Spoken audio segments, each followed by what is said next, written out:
Weather portion of Ag Week, I expect another pattern change yet before the month of August is over, which will bring some significant changes. There will be a few storm chances into the northern plains and upper Midwest, not like daily storms, but a couple of juicy looking storm chances for those places still wanting for rainfall. As far as the temperatures go, this week still looks fairly mild, but I do think there will be some heat building back during the latter part of August. May not be 100-degree heat, but I do think it'll be some fairly hot weather.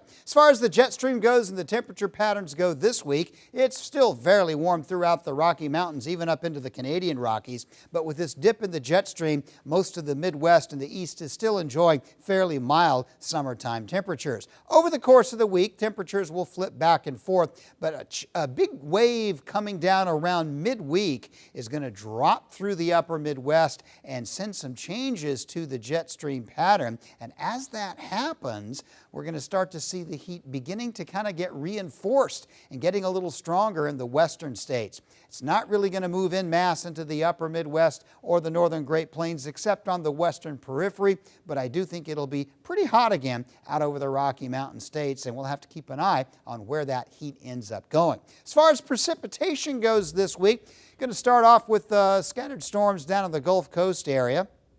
And as this trough of low pressure comes in, there will likely be some areas of storminess down here in the south and along the middle Atlantic. But the more interesting feature will be this wave as it moves into the upper Midwest. I do expect a round of heavy thunderstorms, some part of the eastern Dakotas, Minnesota. That will likely be a one-day or one-night thing, and it'll quickly drop on down, curve east. And I don't know how big this is going to be in the Corn Belt, but there may be a pretty good chance for some significant rains with some of that weather before that ends up moving out to sea.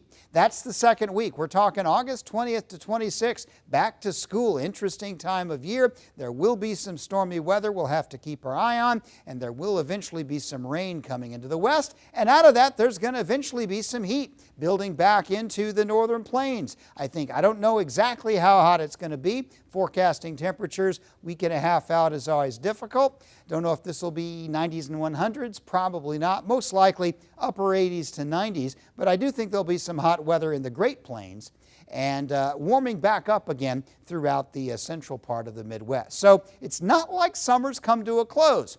We've had a very cool start to the month of August, and we're starting to see a few rain showers on the increase. I think we're still going to finish up with a dry summer, but there will be a few significant rainstorm chances over the next couple of weeks. The weather will stay mild this week, but sometime during that second week in the period here, look for some hot weather to build back into the northern plains and parts of the upper Midwest.